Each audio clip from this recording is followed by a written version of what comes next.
Então, bom dia. Cá estamos nós, na ponte do feriado de 25 de Abril. Como sabe, nós não fazemos pontes, nem sequer fazemos feriados, quanto mais pontes.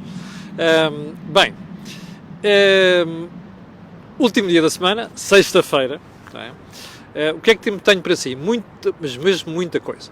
Em todo caso, como é uma véspera de fim de semana, Miguel Macedo, obrigado pela informação sobre o som e imagem, e João Matos também. Como o fim de semana é propício à reflexão, hoje vamos ter aqui uma série de pontos para você pensar neles. Olha, o primeiro, eu esperava nunca ter de comentar uma coisa destas. Estamos, obviamente, a falar do período histórico do dia. Eu vou-lhe passar um som e depois vou pôr o vídeo na página, que é para você... Há pessoas que já ouviram isto e, portanto, eu próprio fui alertado por uma série de amigos meus no Facebook para o problema. Olha, ouça bem, está bem?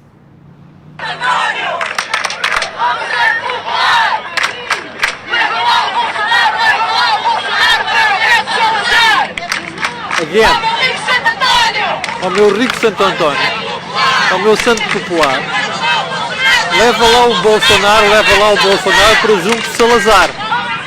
Bem, deixe-me só parar isto. O autor desta idiotice, ou os autores desta idiotice, que é para não dizer esta pouca vergonha, é o Bloco de Esquerda. Está aqui a Mana Mortágua, acho que é a Joana. Pelo visto estava a Catarina e estava a Marisa também no desfile, não sei quantos, relativo ao 25 de Abril. E com o megafone na mão, a Mana Mortágua a fazer o refrão desta marmelada. Bom, eu acho isto para além de inqualificável. Eu não sou, bom dia, um fã do Cor do Dinheiro em direto. Eu não sou fã de Bolsonaro. Nunca fui. Mas como você se recorda, na altura estive aqui a explicar que os povos são livres de eleger quem querem. Não me venham com a história do Hitler e do Diabo 4. Hoje em dia temos, e a democracia brasileira tem meios para fiscalizar a democracia brasileira. E há outras instituições internacionais que não existiam na altura do nacionalsocialismo. Mas enfim. Agora, o que nós não podemos é descer a este nível. Eu sei que as Manas Mortágua têm no DNA delas muita coisa relacionada com este extremismo, não é? É uma coisa que já vem de família, vem do pai, Camilo Mortágua. É só você fazer um Google para perceber o que é Camilo Mortágua andou a fazer, para perceber que, pelos vistos, uma boa parte deste DNA passou para estas senhoras. Agora, ela não estava sozinha, a Mana Mortágua não estava sozinha. Estava lá a Catarina Martins, estava lá a Marisa Matias e também estavam os dirigentes do Bloco. Ora, isto é lamentável. Não se deseja a morte a ninguém. E muito menos faz disto política de um partido. Se a Mana Mortágua e se os dirigentes do Bloco de Esquerda não percebem isto, sinceramente, duvido que mereçam o voto dos portugueses.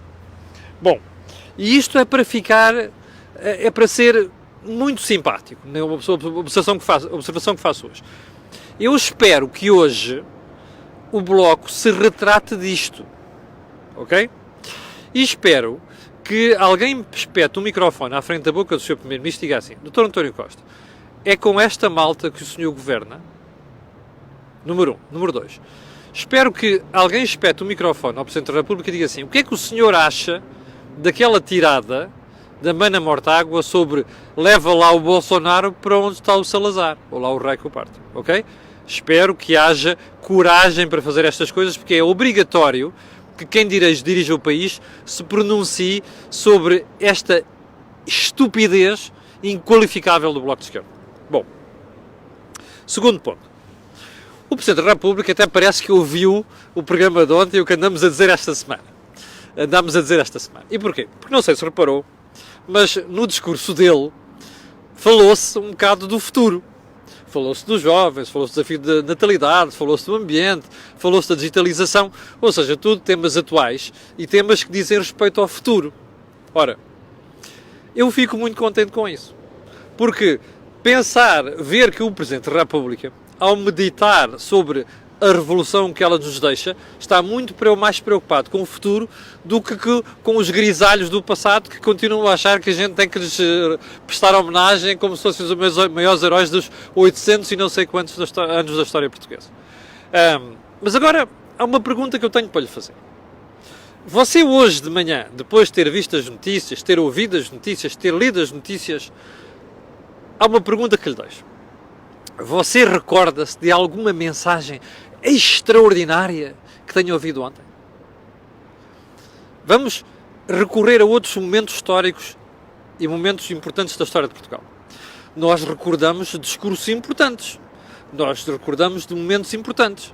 Agora, há um exercício que eu faço sempre nestas alturas, que é, no dia seguinte ou uma semana depois, lembro-me de alguma coisa extraordinária que tinha sido dita? Não. Uma pergunta mais chata. Você recorda-se da mensagem do ano anterior ou das mensagens do ano anterior, do 25 de Abril? Pois não. O problema é que as pessoas continuam muito centradas no passado e menos no futuro. E agora repare, os desafios que o Presidente da República deixou, foram para aí meia dúzia deles, as perguntas que deixou, vão ter seguimento. Dentro de semanas voltaremos a isto. Porquê?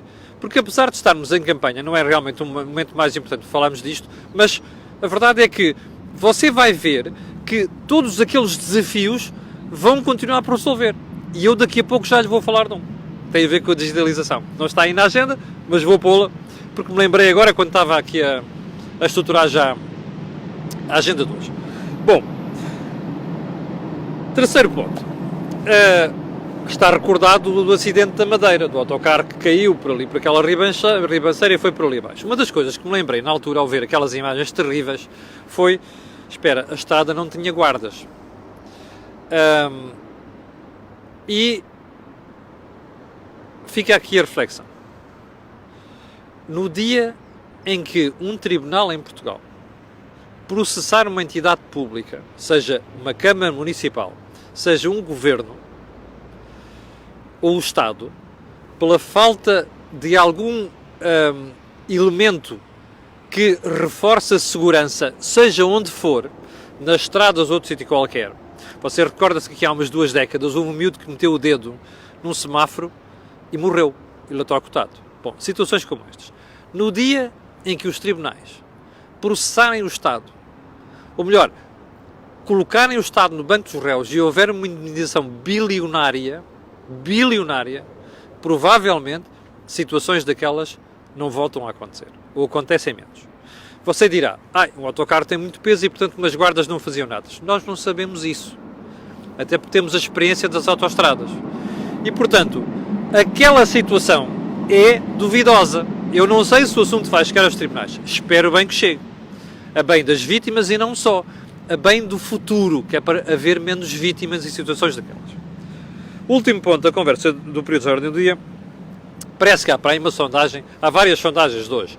Uma diz que o PSD e o PS estão empatados, cada um deles deve eleger 7 ou 8 deputados, diz que o PCP vai para o final da lista, cai atrás do CDS e não sei das quantas, o que é significativo para os meninos do PCP, e já vai perceber porque é que aliás, nos próximos meses vai perceber porque é que a campanha do PCP vai radicalizar ainda mais, mas há aqui uma sondagem que eu gostava de trazer, que é, parece que só 17% dos portugueses admitem votar nas próximas europeias. Ora, isto é preocupante.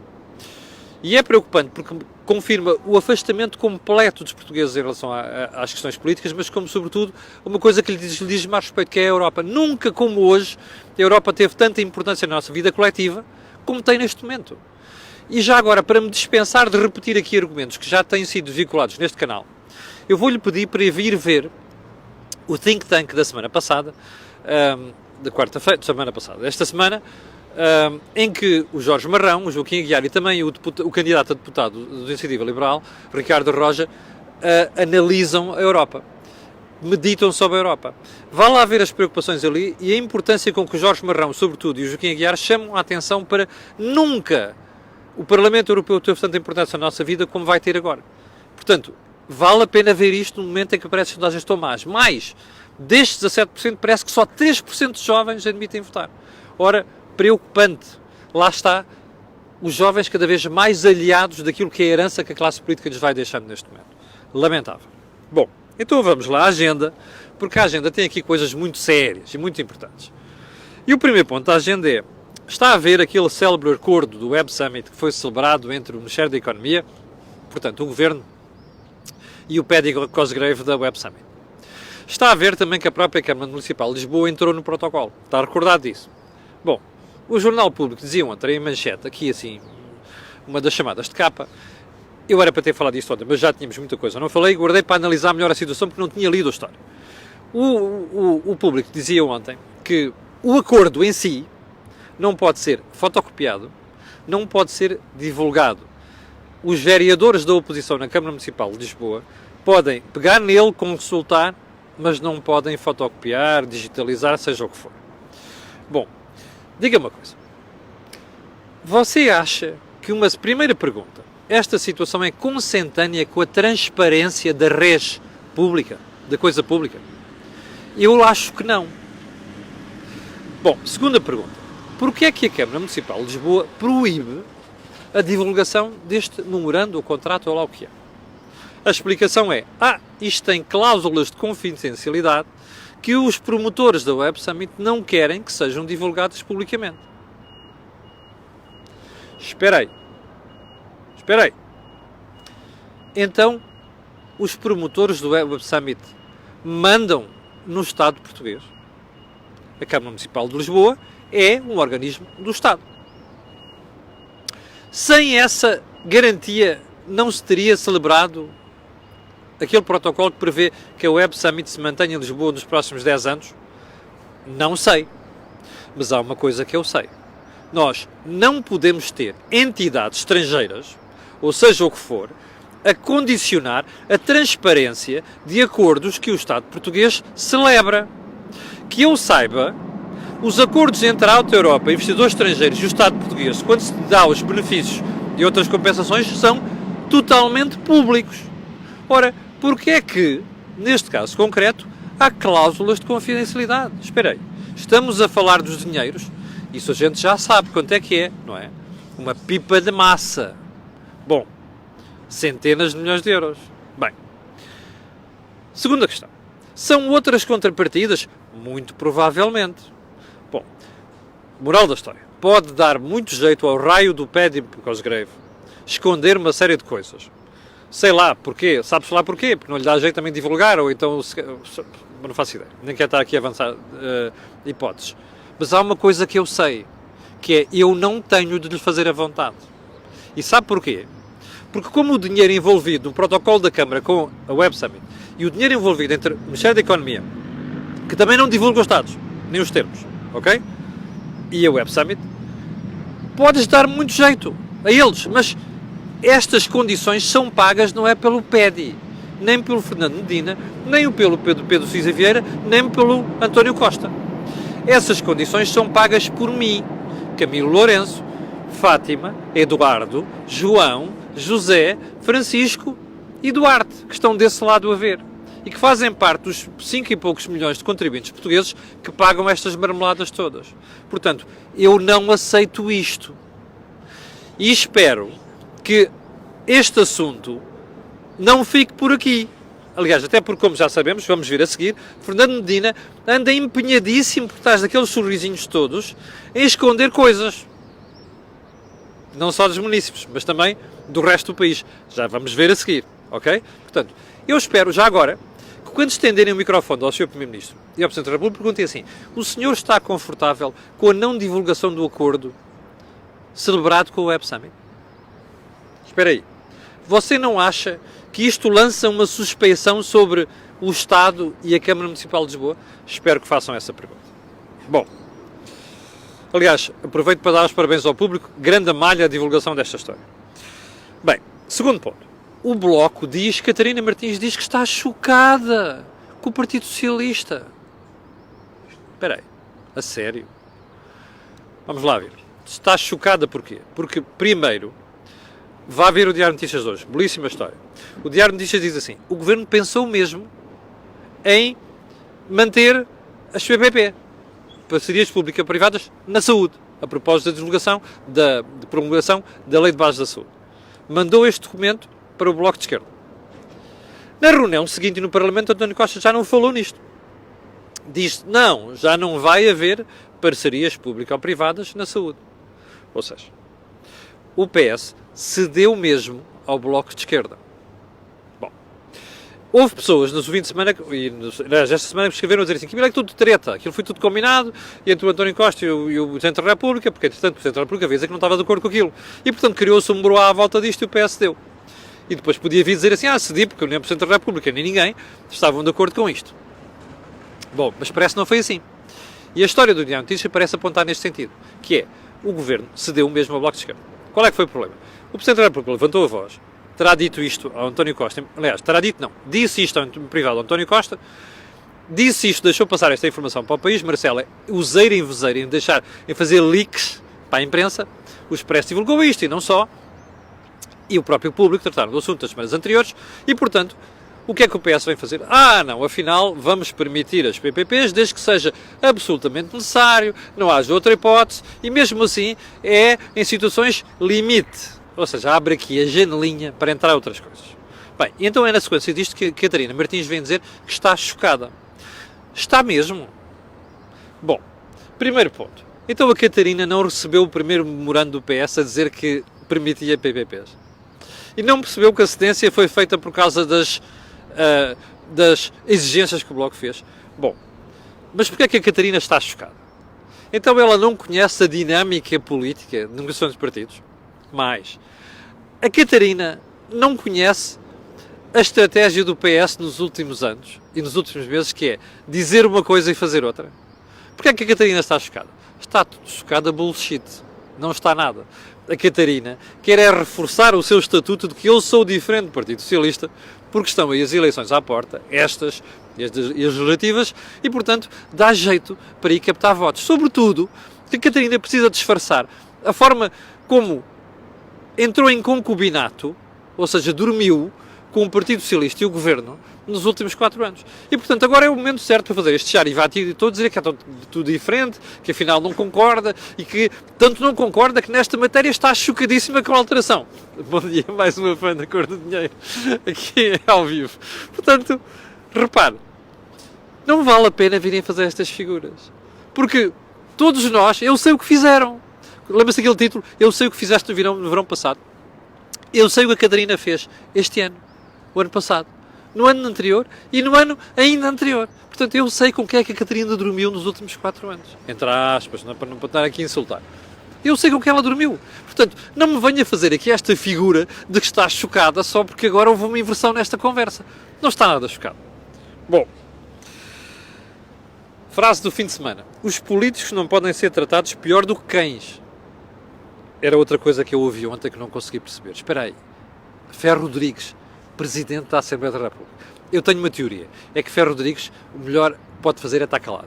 Cada vez que ele abre a boca é um desastre. É como Carlos César. Bom, mas... Espera aí. Primeiro. Não podem ser tratados pior do que cães? Podem ser tratados ao nível de cães? Primeira interpretação. Houve gente que me escreveu a fazer... Olha, diga lá isso. Bom dia. Olha, mais um fã da Cor do Dinheiro ao vivo. Bem... Qualquer dia faz aqui um circo. Primeiro ponto. Os políticos não podem ser tratados como cães, mas é preciso darem-se ao respeito. Diga-me uma coisa. Os exemplos super edificantes que você tem visto ao longo dos últimos anos vão nesse sentido? Não, pois não. Portanto, se Ferro Rodrigues não quer que os políticos sejam tratados como cães, a única coisa que a gente pode dizer assim é portem-se à altura. É óbvio que isto é injusto, porque estamos a falar de todos e não é de todos. É alguns que são uns quantos, que são maus, mas muito maus, não é?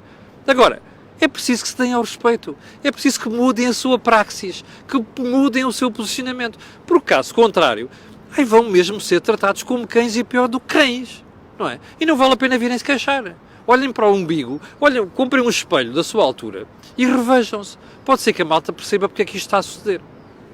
Bom, ponto seguinte. Então, não é que o Family Gate chegou aos cemitérios de Lisboa. Eu não sabia disto. Mandaram-me isto ontem para análise. Então, para não haver aqui dúvidas, o que é que se passou? Vamos lá, que é para não... Desculpe lá, é mesmo para não haver aqui qualquer dúvida. Onde é que estamos aqui nisto? Desculpe lá, deixa-me ir aqui ao print disto, que é para não ficar qualquer dúvida, ok? Só um segundo... Estão aqui... cá está. Bem, então o que é que se passou? Numa reunião da Câmara Municipal de Lisboa, 1.100 pessoas em direto, obrigado pelo seu apoio. houve uma proposta que foi feita pelo vereador Sá Fernandes e em que qual que é que estava na ordem do dia? Aprovar um protocolo de cooperação entre a Autarquia de Lisboa e, ouça bem isto, a Associação dos Amigos dos Cemitérios de Lisboa. O problema é que no momento, bom, promotor desta história, José Sá Fernandes, como se você sabe, é uma pessoa que tem um historial fantástico de coisas edificantes na Câmara Municipal de Lisboa.